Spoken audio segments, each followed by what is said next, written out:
Bonsoir à toutes et à tous. Mon nom est Francesco Garutti et je suis directeur associé des programmes ici au CCA.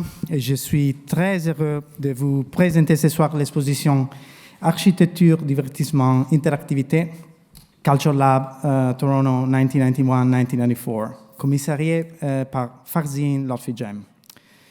L'exposition se prend sa source dans les fonds d'archives Brian Boigon qui appartient à la collection de CCA. Il présente une partie spécifique de cette archive, celle consacrée à la Culture Lab. Culture Lab est une série de symposiums multidisciplinaires initiés et dirigés par Brian Boigon au début des années 90 à Toronto.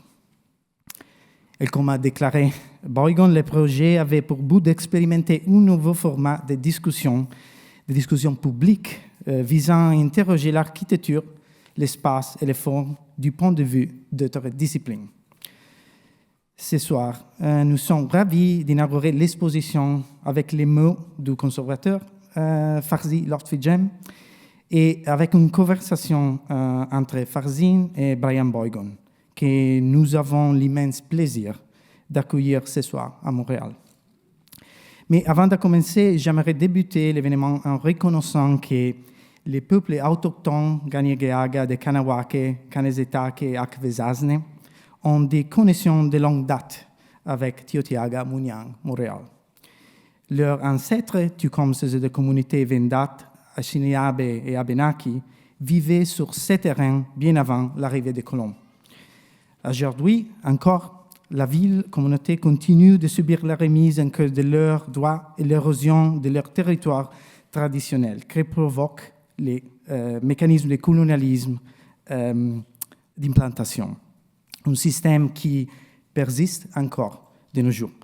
Le CCA lui-même présente ses expositions, ses événements, maintient ses collections et publie ses livres sur ces territoires qui n'ont jamais été cédés par les populations autochtones. Le CCA reconnaissait donc sa filiation coloniale et nous nous engageons à favoriser des relations inclusives et génératives avec les nations autochtones à Tiohtià:ke, Munyang, Montréal et d'ailleurs. So before leaving the word to the curator of the show tonight, I'd love to underline two specific aspects of the project we're opening tonight. In a way, why Culture Lab at the CCA and why today? So the material displayed in this exhibition that we've just maybe visited in the octagonal is part of the Brian Boigon Fund at the CCA, which was donated by Boigon in 2017. Boigon is associate professor at Daniels Faculty of Architecture, University of Toronto, and he's an artist, data architect, and philosopher. His works span a multitude of operational disciplines, including quantum mechanics, locomotive dynamical systems, science fiction, cartoon animation, and the ballet of computational script hacking. So firstly, it's kind of important to remark how Culture Lab has been an incredible pioneer example of project questioning the discourse in architecture at the beginning of the 90s. Breaking and dissolving the boundaries among disciplines and challenging the distinction between the digital and the physical space, the three seminars which took place in the back of the Rivoli Club represents today one of the strongest and radical manifesto towards a redefinition of what architecture as a multifaceted form of cultural production is. So, and this story of these multidisciplinary seminars echoes to the very essence of the CCA collection, which I love to define an open archipelago of differences and multiple perspectives, a living evidence of the urgent need of keep questioning what architecture is as a discipline and as a theoretical framework to look at the world. Culture Lab, in this sense, has changed the perspective using diverse media to trigger a different message, from the architecture school to the rock club, from the academia to the TV station and the web. Furthermore, the Boigon Fund at CCA trace a pivotal moment when digital tools became normalized within cultural production, opening the field to new forms of collaboration and media hybridity. So Boigon's broad theoretical and experimental engagement with media, entertainment, and computational technologies further expanded the potential of the digital as a mode of spatial exploration. And we're precisely talking of the late 80s and the 90s when architectural research and development enterprises pressed for intensive investigation in technological advancement, and the digital became instrumental in the definition of particular vision and new architectural direction. So our Archaeology of the Digital project, it was an extended exhibition and research initiative curated by Greg Lean across 2013 and 2016, focused precisely on those key years. And it was within the context of that research that Greg Lean pointed us towards Boigon practice and his pioneering approach to production of culture. Lastly, it's important to me to remark how today, in a moment in which new forms of digital technologies are transforming again the territory of architectural representation, but even of the investigation of the real, the CCA presents this show as an analytical study to continue its long-term inquiry into image-making practices and its relationship with architecture. Allow me to thank briefly all the people who have been kind of supporting, working, and making the exhibition possible today. Of course, Brian Boigon. Thank you, Brian. Thanks a lot for all the time dedicated to us in meetings, site visit, Zoom discussions, telephone calls, iMessages, and whatever you can use to communicate today, to arrive, at the core of how you conceived the Culture Lab. Thanks to Farzin for his dedication and work as a curator, as a designer of actually the digital curatorial machine you've seen in the gallery, and you will, have time to explore more, and as an architecture historian, which has been reinventing, in a way, a new form of displaying what Culture Lab was.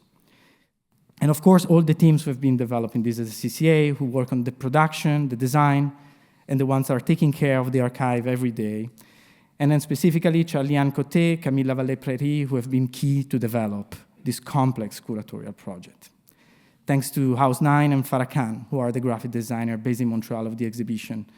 And thanks to Lorne Gertner and Emily Mazuda for their contribution to the digitization of the material presented in the exhibition, and to the Graham Foundation for Advanced Studies in Fine Arts, which generally support this project. So I'm glad to introduce on stage the curator of the show tonight. Farzin Lotfi-Jam is Assistant Professor of Architecture at Cornell University, where he directs the Real-Time Urbanism Lab. The lab focuses on the use of spatial media and technologies in urban research, particularly the impact of digitization and real-time data on urban environment. He also leads Farzin, a design studio operating at the intersection of what architecture, computation, and media is. His work is held in collection of the Centre Pompidou in Paris, Sharjah Art Foundation, and has been displayed in biennials and institutions across the world. The Venice Architecture Biennial in 2025 recently, and then the Istanbul Biennial elsewhere. His current book project, Real Time, The Imperial Architecture of Now, traces how real-time technologies, from colonial telegraphs to digital twins, have operated as tools of imperial control, shaping urban life today. So please join me in welcoming on stage Farzin Lotfi-Jam. Thank you.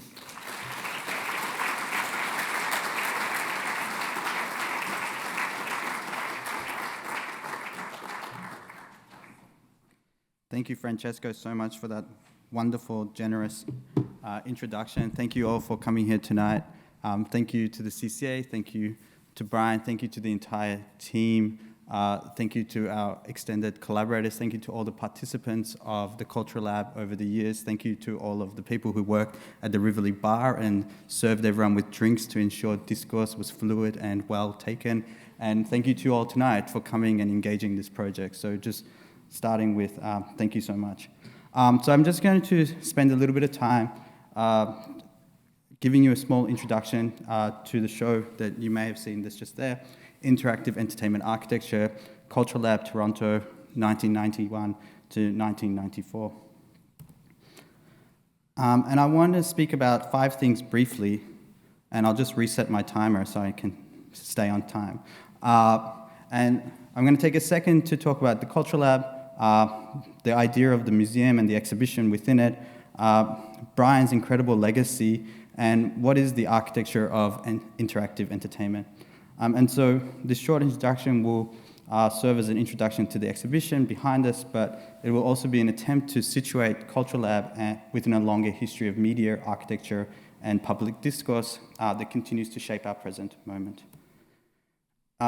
There is a story often told about Le Corbusier visiting the Parthenon.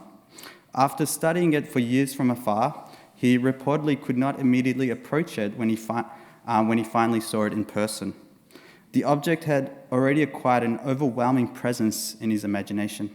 In a strange way, Brian Boigon became my Parthenon. For the past year, I have watched roughly 20 hours of archival recordings of Brian on stage in Cultural Lab. Repeatedly, carefully, frame by frame, gesture by gesture, that little sly smirk right before he says something incredibly smart, and speech by speech. You begin to notice certain patterns after that level of exposure. You recognize rhythms of delivery, moments of emphasis, moments of reflection, and often moments of humor. You start to understand a public intellectual presence as something constructed through time, attention, and performance. When I finally met Brian in person, the encounter was a total delight. Sharp wit, immense curiosity, and a generosity open to all forms of conversation. That combination, I think, is rare and is also central to Cultural Lab. Because Cultural Lab was not simply a series of talks, it was a designed atmosphere, as Francesco reminds us in his introduction. It was a staged environment and a format that really structured how ideas were spoken, received, and circulated. Cultural Lab was a 12-part symposium series staged between 1991 and 1994 in the back room of the Rivoli Rock Club on Queen Street West in Toronto. And here you're seeing the posters, the original posters that serve as the entrance to the exhibition. In the early 1990s, Queen Street West was a dense media corridor. It had animation studios, artist-run galleries, broadcast media, software development houses, all sorts of rich nightlife, and all of this with cultural production existed in close proximity. So within this context, labor, media, and collaboration overlapped spatially and socially, and I think really informed the work of Brian. Within this environment, Brian staged a radical intervention into architectural and intellectual exchange. He invited architects, philosophers, artists, science fiction writers, and theorists to speak under stage lights and disco balls in front of a crowded audience, seated on stage with often drinks in hand, and participants included notable figures from an incredible, vast interdisciplinary film, such as filmmaker Atta Magoyan, gender and sexuality Professor Elizabeth Gross, art historian Rosalind Krauss, and architect Liz Diller, as well as many more notable architects like Rem Koolhaas and Peter Eisenman, and all sorts of different cultural practitioners. Boigon described the format as, quote, fast talk for smart people. And that phrase captures something about the structure of the event.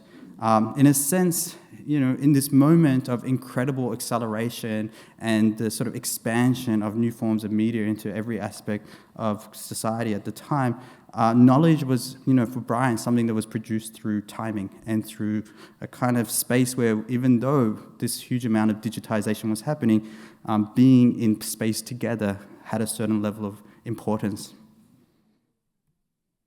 Through atmosphere, through attention, through engagement with a live audience that would often yell out in the middle of people's talks or just interrupt or participate in different ways by fidgeting or showing displeasure or often showing incredible amounts of joy and pleasure and laughter.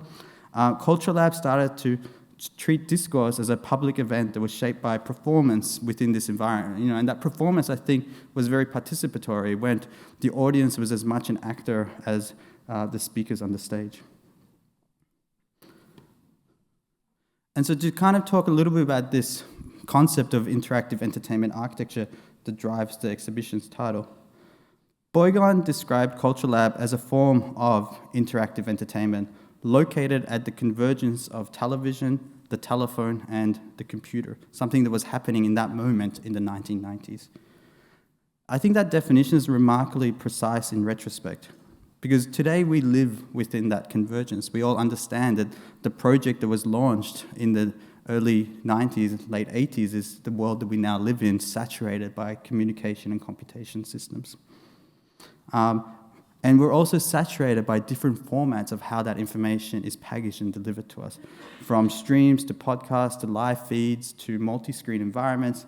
All of this within a kind of continuous real-time discourse that shapes how information circulates and what value it takes. And so Cultural Lab, in a sense, anticipated these conditions in a live spatial format, and all of the participants on stage were trying to deal with that moment as well. So it is both a product of its conditions and it's attempting to understand those conditions. For Boigon, architecture extended beyond buildings. At least I hope so. It included timing, staging, coordination, and participation. The symposium functioned as an architectural system in its own right that structured behavior across speakers, audience, media, and space. And that format was tightly organized, and every time the show would start, Brian would remind us of the format of the proceedings. There were fixed speaking durations. There were assigned themes for every symposium. There was a moderated audience microphone. There was programmed slides and videos and all sorts of different sort of screen-based technologies. There was calibrated lighting, rear lighting, stage lighting. There was a dense amount of crowd presence. About 250 to 350 people would be there, and people would often not be able to get in. It was quite a viral sort of event. And these elements all shaped how ideas moved through the room and how much the engagement was sort of architecturally produced. Oh, I was meant to go to this slide as I was talking about this.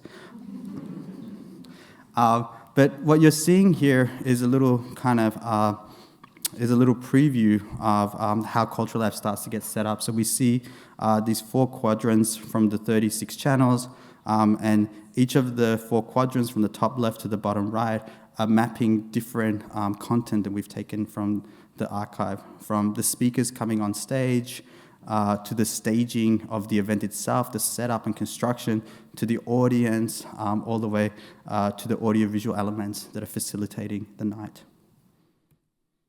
And so to kind of just dig into the exhibition a little bit deeper and give you a quick overview, the exhibition has 2 main components that are drawn from the archive. In the center, we have this cross layout with 4 legs, and on each, we think of this as the expanded archive, where different objects and documents and forms of media from a plethora of projects that Brian was working on at the same time as Cultural Lab that really informed and were informed by the symposium can be seen and brought into kind of context and relation to his other works. And surrounding you on the 4 walls is the Cultural Lab machine, a 36-channel video playback system that revisits the archival recordings of the symposiums. The expanded archive is organized into 4 conceptual sections, terms that we think really sort of help us understand and interpret the value of the work that Brian was doing. Culture, speed, behavior, and interaction. Each of these reflects a dimension of Boigon's broader practice. The culture section situates Cultural Lab within the media ecology of Queen Street West. Boigon's work unfolded across overlapping sites of labour and production. He worked at the Rivoli. He was represented by S.L. Simpson Gallery. He collaborated with Stephen Bingham of Alias Research. He engaged directly with early 3D animation software and computational tools from Alias Research. And broadcast media on Queen Street West also included City TV's street-facing studio, which offered parallel models of live production where content was created and shared in real time. Cultural Lab emerged from this dense network of media collaboration and urban proximity. So the documents in this section in the exhibition, from invitation letters to participating culture lab, to equipment invoices, to photographs of the event, to the ticketing tool that would allow people to come in, to various slides that were used and recordings and photographs, all trace how the event can be assembled and sort of how the context helps shape the production and staging of the event, and how culture in this moment is a situated practice that is derived from urban proximity. The speed section focuses on how Boigon redirected architectural theory in the 1980s and 1990s. Theory became operational material in Boigon's treatment.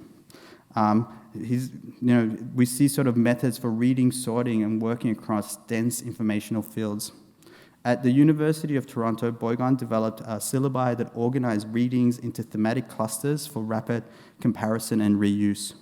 Collections that can be seen in the exhibition, such as Quick Theory, assembled fragments of readings from a sort of wide amount of fields, from philosophy to media theory to cultural criticism, in ways that encourage movement across disciplines. At this moment where many sort of architects within the discipline maybe were more internally focused on problems of construction and design, Boigon really sort of expanded architecture into a broad sort of network of new ways of thinking. And so this pedagogical approach extended directly into cultural lab. The topics functioned as probes rather than fixed conclusions. So speech unfolded within compressed time, ideas circulated through accelerated exchange. Within this section of the exhibition, we can also see Speed Reading Tokyo, which is both a publication project and an art exhibition that translated this method into visual and spatial form, in a sense trying to read at speed the dense media archaeology of the urbanism of Tokyo.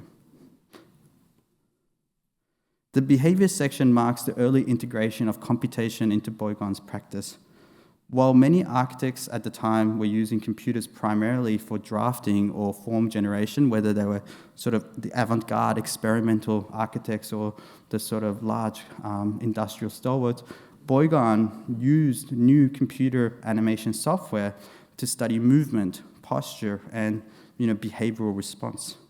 Projects such as the cartoon Regulators examined how characters act within predefined paths that pause, branch, and redirect over time. In this section, you can see research slides that are analyzing bodily motion frame by frame, various drawings that isolate posture, balance, and stance. These studies extend into early wireframe models and digital scenes where motion followed repeatable trajectories. This work reframed architecture as a system for scripting action across time. Behavior became a design concern grounded in sequencing, keyframing, duration, and interaction. When read alongside Cultural Lab, the connection shows that the symposium itself functioned as a type of behavioral environment. Often participants on stage vocalize how uncomfortable or excited they're feeling in that moment. And Brian had a way of inducing particular forms of behavioral responses in the people he asked to participate. In a sense, the entire experiment was staged as a form of behavioral sort of response environment. And so speakers, audience members, moderators, and media all operated within this system that Brian set up that had different temporal parameters. And so in a sense, we have to kind of read Brian's practice in a sort of systematic way where he's approaching the use of the computer and animation software, and he's approaching the design and staging of a symposium with very similar sort of objectives, but very different design tools and levers that he's working through. The interaction section presents Boigon's transmedia projects developed through his studio that he set up, BB Studios, and includes projects such as SpillVille, Catch Up, and Splinters. These projects coordinated television, online platforms, animation, live footage, and physical artifacts within shared narrative environments. Characters guided users across screens and different formats. And so in here, you'll see broadcast schedules, narrative pacings. You'll see different platform rules that he was inventing, where synchronization across media systems was the key. So in the previous one, Brian was thinking through motion, through explicit keyframe animation.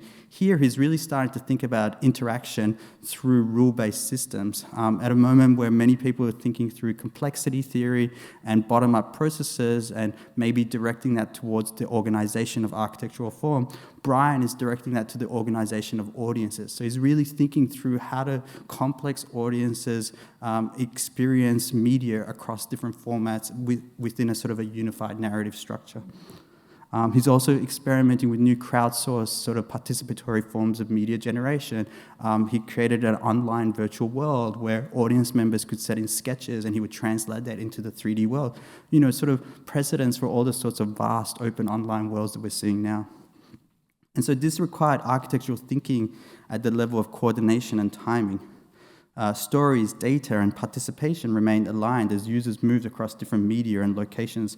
And so interaction here appears as a design problem grounded in narrative continuity and in sort of, you know, producing liveness through networked media. And so the central component of this exhibition is the Cultural Lab machine. For the first time, the surviving video recordings of Cultural Lab, approximately, as I mentioned, 20 hours of footage from the 10th symposium we have recordings for, have been processed and reorganized into a 36-monitor installation with custom playback software that runs live in the exhibition. Just to give you a preview of that. Bad press. Instructions for an alternative ironing. Shirt 1. With the left front panel of the shirt over the ironing surface, pull the iron tip down from the outer edge of the shoulder seam in a straight diagonal line down to the 5th or 6th buttonhole, depending on the inner lapel of angle of the jacket to be worn. So the system distributes up to 2,000 clips that were extracted from the 10 video recordings across 4 monitor arrays. In the top left, we have the speakers wall. Next, we have the audio-visual wall. Then, in the bottom left, we have staging, and in the far bottom right, we have the audience. So you see in the octagonal space, presenters facing off against the audience, and the staging of the architecture meeting the audio-visual devices, as well as the audio-visual artifacts of the archival process together. So in the same way, the Cultural Lab was both a product of its sort of cultural condition and attempting to understand it, here we're attempting to understand the materiality of the archive whilst presenting the logic of it to you in a sort of accelerated form. And so the format allows viewers to observe how discourse was spoken, listened to, framed, and technically produced. You see how speech, space, image, and participation appear side by side. Playback runs continuously, and it shifts in speed and focus. Some moments unfold in parallel across multiple monitors. Other moments really slow down. We hold on gestures that happen in 1 second. We loop those moments of holding your attention through bodily motions, the pauses, the adjustments, the moments of hesitation. And so the structure, whilst it remains fixed, like Cultural Lab, allows for different configurations over time, so no 2 viewings are the same. The system loops and recombines and distributes this material over the exhibition period. In doing so, the archive becomes an environment rather than a linear document. I think this is an important curatorial decision that we really sort of grounded ourselves in from early on and through conversations with the team. And so Cultural Lab itself operated as a type of multi-channel experience in the Rivoli's backroom. Multiple conversations, visual stimuli, audience reactions, and media elements coexisted within a charged atmosphere of accelerated information exchange. In a sense, we've done to Cultural Lab what Cultural Lab did to cultural theory. We've accelerated it. And so there's a productive tension in presenting Cultural Lab within a museum context. Brian famously hated, institutions like this for putting on symposiums like Cultural Lab. And so even though the original events took place in a rock club environment characterized by noise, density, and social energy, the museum offers a very different spatial and perceptual condition. Rather than attempting to recreate the Rivoli, which even though it would have been very fun to be serving drinks and enjoying the exhibition, slightly sort of, enjoying ourselves, the exhibition focuses more on the structural logics of the events, the timing, the synchronization, the atmosphere, and the multi-channel discourse. And so the installation emphasizes a perceptual engagement that happens through scale, sound, and moments of informational overload and moments of informational clarity. Long durations are compressed through segmentation and recomposition, and the result allows visitors to grasp, the architecture of the symposium rather than experience it as a single sort of linear recording. So what you might lose in coherence, you gain in spatial pedagogical experience. And so I think the museum's role here is to really sort of, act as an experimental space, to kind of actively think through how an archive like this allows us to, work it and process it and to sort of produce live media to show live media. And so Culture Lab emerged at a moment of significant technological transition. The early 1990s marked a shift from analog media toward network computation, from digital animation to emerging internet infrastructures. Boigon's concept of interactive entertainment anticipated the contemporary conditions in which media systems operate continuously across platforms and environments. Today, we inhabit architecture shaped by data centers, sensors, arrays, distributed screens, embedded computation, and real-time computation networks. These systems organize attention, participation, and cultural circulation at scale. Looking back at Culture Lab today allows us to revisit a moment when these transformations were first becoming visible and where really incredible sort of theorists were trying to understand them. And it allows us to sort of, actively theorize within cultural and architectural discourse this moment where the digital is entering architecture not as a design tool, but as a kind of a cultural problem. Boigon's practice moved across all of these scales. I believe he treated liveness as a sort of design material. He treated attention as a sort of resource that had to be mined. He treated discourse as a spatial event. So through Cultural Lab, he started to bring all these things together. Working on this project has actually been quite transformative for me as well. I didn't actually know Brian before this work, and I think it's such a kind of treat the CCA invited me to work on this. And I was speaking to a longtime collaborator of mine, Mark Wasuda, who's a Canadian architect, and I was telling him about this, amazing sort of archive that I was working on, and that this, I had to try to figure out how to bring sort of Liz Diller on a stage with a martini and computer animations of children's cartoons into a coherent sort of format. And then he's like, oh, Rom and Ram, which is the names of the cartoons. And it turns out Mark had actually studied under Brian, and he sort of emailed me a few weeks later, and he said that, Brian had changed his life in some way. That it was one of the most transformative sort of encounters he'd had intellectually. And Mark also had a similar sort of impact on me. So in a sense, there's a kind of a direct line that runs from Brian to me that I didn't know about. And so my Parthenon is also, my Empire Strikes Back in some way. And I think, the CCA has always held such an incredible sort of place in my sort of global imaginary, and so to work with the team here, and I think in some ways they've really pushed me, and I hope, I've pushed them a little bit, so it's been like such a total treat to, I think do such an experimental work for such a experimental project. And so I just want to say thank you once again to Brian, to the entire team, and to all of you. Thank you.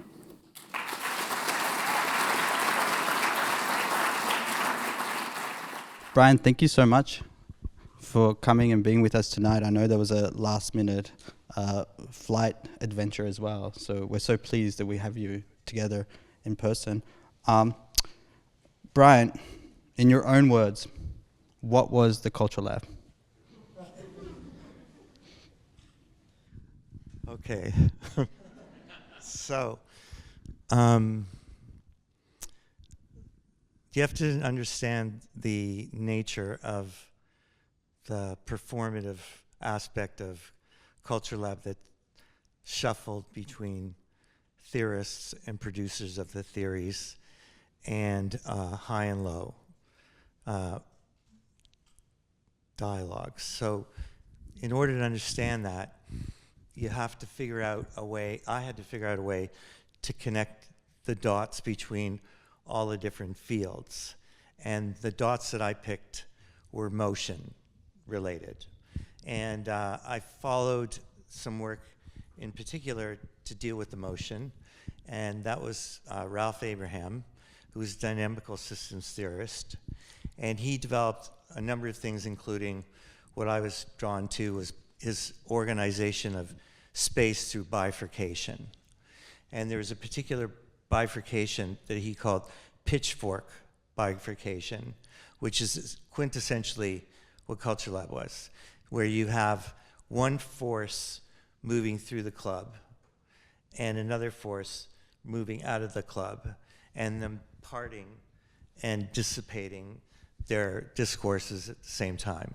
So you have to think of it as a unfortunate performance of your own that you have to be involved in, but you also have to see it as never standing still, never having a stationary point in standard physics, like never having organized yourself enough to hold your stand. Like when you mentioned Liz, for example, Diller, where she had to negotiate between the glass of whiskey and the people in the audience. So she was having, they are all having that problem. I mean, the problem was the problem of surfing between these two aspects of space and time that were contained within the club. Yeah, Liz kind of says, she's like, is it a conference? Is it a club? Is it entertainment? Is it information? And you could see that many of the architects from Peter Eisenman to Ram Koolhaas to Liz Diller were some of the participants that were the most, in some way, taken aback by the format. And so in some way, you sort of pushed the architects into spaces that maybe they weren't normally operating those spaces. Some of the other presenters seemed a little bit more at ease. And so for me, that felt like a metaphor of the sort of what you were doing to the field as well in some way. You were pushing the field into spaces that at the time it wasn't totally comfortable with in some ways. And so I'm curious how this expansion of the field was a sort of expansion of what an architectural practice can look like. Rather than the computer entering into your formal design project, it creates a kind of, exuberant form of practice for you. And so why are you doing cartoons and Culture Lab at the same time, Brian? Right, yeah. In my final year at architecture school, I developed this cartoon called SpillVille, but before that it was called Cartoon Regulators, was the regulation of space through the temporality of the animated image. And so I was struck by how the animated image was orchestrated by matching movement to sound as opposed to sound to picture, which is normally how it's done in the film world or in the streaming world. So I studied a lot of cartoon animation because of the nature of the folds that take place and the waves of expression in that field between the characters. And there's a certain kind of paradox to the way the whole system works. So there were different artists and different composers. Stockhausen was one of the first, in the animated field, etc. So it had a contained ecology to it, where you had characters which you had to look at as being alive, and for whatever reason that is, but they were there for you, and so they were the first avatars of ownership in your existence. At least that's how I thought it went. So I began with cartoons and motion and locomotion, and how locomotion set the pace for the field of spaces that get unpacked and get shuffled and twisted and built on. Amazing. For me, it's very obvious the significance of the work that you were doing and the work that you're still doing. And in a way, I think many people are now practicing and have become sensitized to looking at the same topics that you were sort of first looking at for the first time as an architect. So I'm curious how you see the relevance and the legacy of Culture Lab. In what? I'm curious how you see the relevance and the sort of legacy of Cultural Lab in the context of the world that we're living in now. Sure. So I think movement is a key feature in my work related to cultural theory. And movement, as it's conducted and orchestrated through cartoon animation in particular, the production teams develop certain idioms in their show Bibles, as they're called. And the show Bibles are like commandments of movement between the characters. Like Wile E. Coyote can only get trashed by gravity. And the Roadrunner can only go forward and backward. Can't go east and west. Got to go north and south. So there are all these... Now that you say that, I've never seen the Roadrunner turn. You're right. Yeah, so there are the paradoxes in these conditions of the animation that weigh in and give you a different sense of relational dynamics.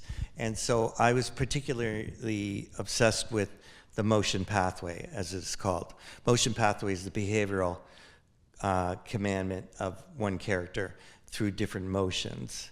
And those motions, I use those motions in my teaching in the studio, where motion becomes another dimension. So in addition to the other dimensions, you had to deal with motion.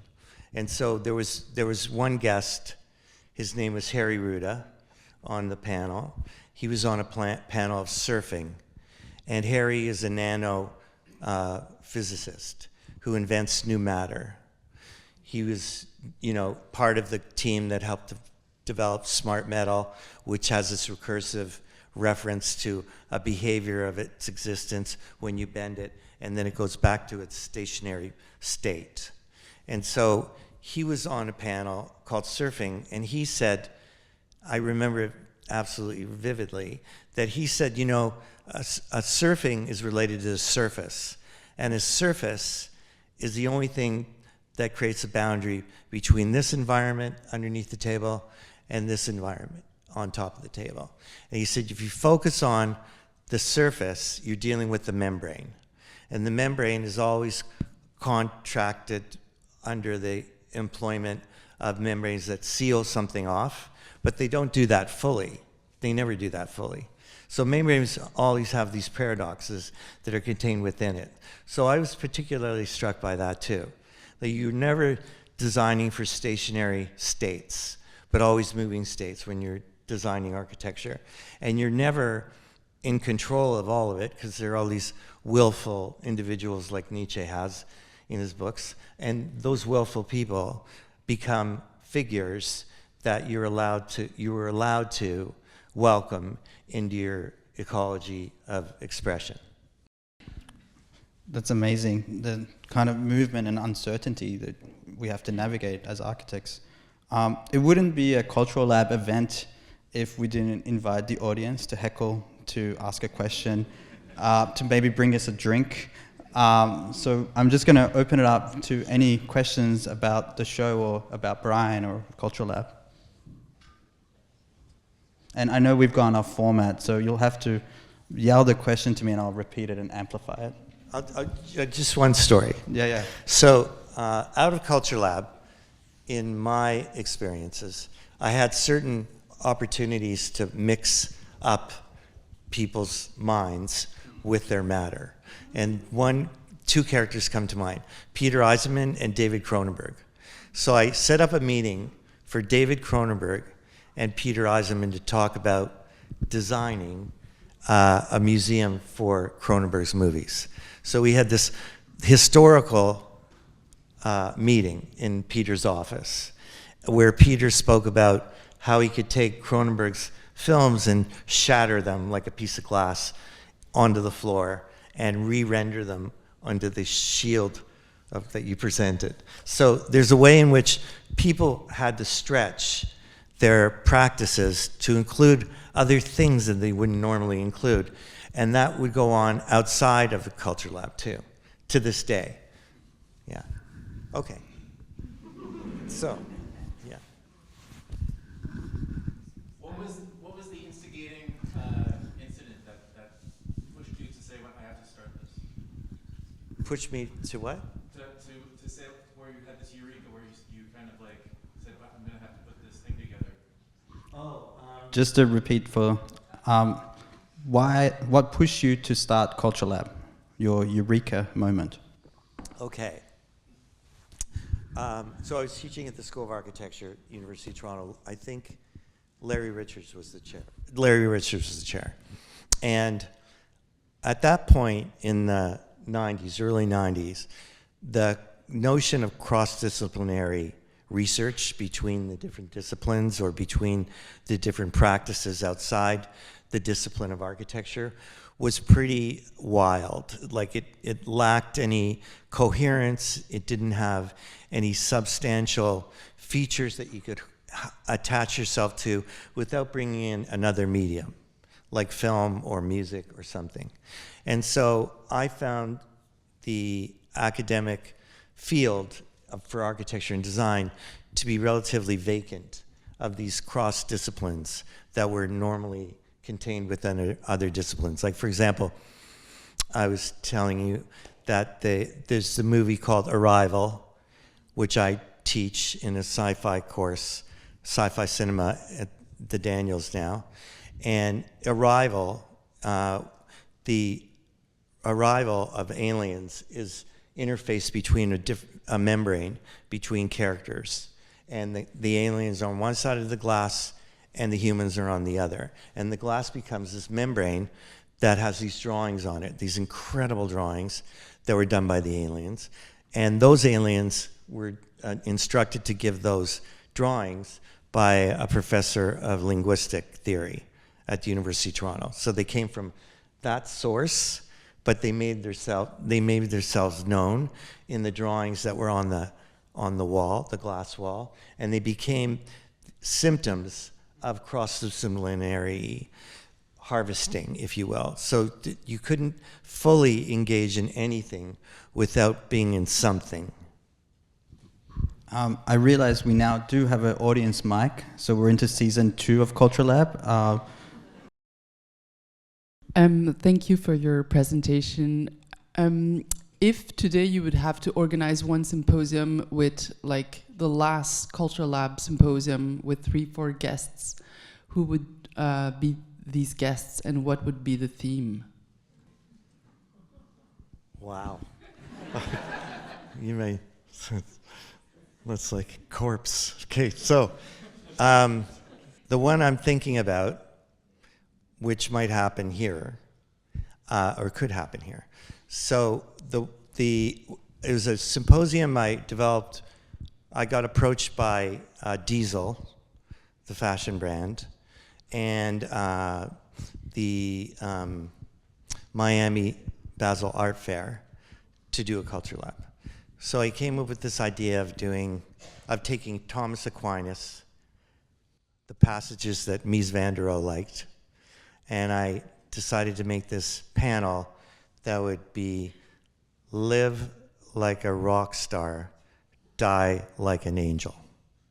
There'll be 4 people on it. I couldn't get anybody to do it because no one wanted to go that length of time.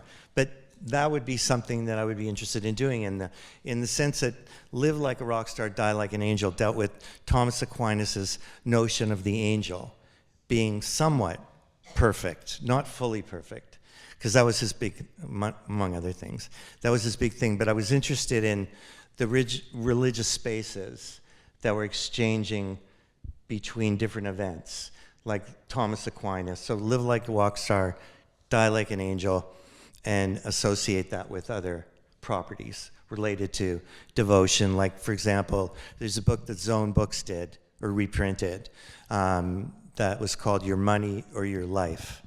And in that book, he traces the history of confession through the papal papers from the 6th century to the 9th century. So the church, or the Vatican, was interested in trying to figure out how to bring confession backstage from where it was in the town square, where people stood up and said, I did this wrong. And then the audience, or the people in the town, would make a decision about if this person was guilty. So Le Goff worked on the papers that showed how public introversion became public introversion, where you described yourself behaviorally in front of an audience, to private introversion. And that was the beginning, or the evolution starting point, of modern psychology. So I liked when things lined up like that, where you had a big event or a big problem by some big institution attached to the problem of very simple human exchanges. And so I was looking for those kinds of things. So to answer your question, no, I have no idea. So what were you saying? Hi. How are you? Good. Nice Happy to be see you. here. I mean, I'm not Canadian, but I would advocate for the Canadianness of Culture Lab. I'm just curious how much it was a result of the moment where animation and special effects software, to me, was all in Montreal and Toronto. Zone Books was doing kind of outlaw French continental post-structuralist philosophy, very different than like what Yale was doing or something. There was a lot of performing arts. There was circus, crazy amount of circus performance going on. And so I saw Culture Lab. I just kind of thought every city and town in Canada had a Culture Lab, and that I just happened to know you and Bruce and Sanford and people like that. But how special was it, and how kind of Canadian was it? Yeah, so for that moment. That's an important moment that I had access, or I had the privilege of having access to the early days of CGI coding and special effects, and I did that through Alias. Research was started in Toronto by Stephen Bingham and Susan McKenna, and they hired an algorithmic architect from the University of Waterloo that had developed this algorithm for smart modeling, where you could spin something and render it at the same time. And so they bought that, and they turned that into Alias, and then they made connections between Alias and Digital Domain in LA, and films like Terminator, The Smart Metal, etc. So there's a lot of launching going on in Canada, in particular in Toronto, where you had these mathematicians able to communicate how these volumes were expressing themselves through the temporality of orchestrating moments. And so that was unique. That was something that was unique. I didn't have to go and meet the algorithmic architect, but I did have to understand how these things were being enlivened or re-enlivened. I have a question. I was just wondering, who is your favorite guest at Culture Lab and why? Who is your favorite guest on the panel at Culture Lab? You don't have to answer that if you don't. Who's your favorite? Who's my favorite? The participants? Well, that's a good question. So, I didn't really have a favorite. What I liked is, my favorite thing about Culture Lab was that it eventually became this glass menagerie of individuals who were prepared to leave their stuff at the door and come inside and talk in a different way. And so there's things that I learned from Culture Lab that I wouldn't have learned, where they would have the custodian of different surfaces or different sciences that would come together in a unique way. And I use the analogy of Duchamp's door number 11, which, if any of you know the door, it was in his apartment in Paris. And the door, when you opened it, it closed the bedroom. And when you opened the bedroom, it closed the living room. So where one door opens and the other closes, I just thought that was a very powerful paradox of how to work with people between the disciplines and not assume that they had to produce anything. I think we have one last question here.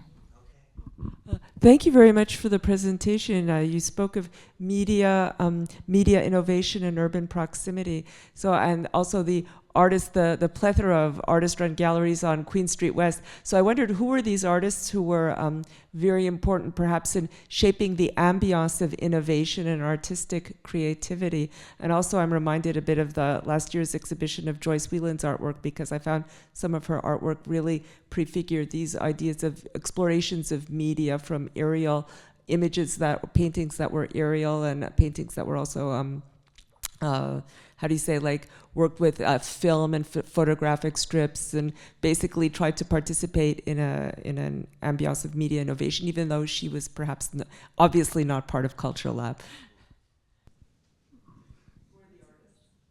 Who are the artists? Yeah, One of them was Brian. Brian was represented by an art gallery. Yeah. Some of the foundational artists were Michael Snow, his film work. In particular, there's one film that's a 13-minute slow motion film of a phrase, "See you later, goodbye." And Michael, I screened it in my class, and Michael came and screened it, and you would only screen the film in 16 millimeter. And so we put it up, and it was a guy, a middle management guy. And he got off from his desk, and he said, "See you later, goodbye." That was it. But out of that, you could look at that and see all of Michael's interests embedded in that one scene. Everything from the aberration of the trench coat over his head before he leaves, to other colors that have been added through Godard's treatment of some of his films with the graphics of France, etc. So there are some artists who influenced the Culture Lab by practicing in a new way. And I was aware of them, besides Michael Snow. I mean, there are a number of them, but I wasn't particularly obsessed in any way with cultivating artists on the panels. Some artists presented, and artists meaning, in the broadest sense, producing visual culture or audiographic culture. So there's a way in which it performed well, but it didn't rely on the artists. This strip, Queen Street strip, from Bathurst and Queen to McCall and Queen, was an important strip. Like, it contained, as you mentioned, City TV, and there's galleries along that strip, and Rivoli was one of the many scouting clubs that was launching people like Kids in the Hall, the sketch comedy troupe that SNL picked up, from seeing them at the Rivoli. And so there was a lot going on that strip, a lot of before and after going on that strip. Yeah. Well, hopefully this show will be picked up by SNL as well at some point. And with that, I say thank you, and we will see you in the gallery. Thank you very much. Thank you, Brian. Thank you, Farzin. Thank you.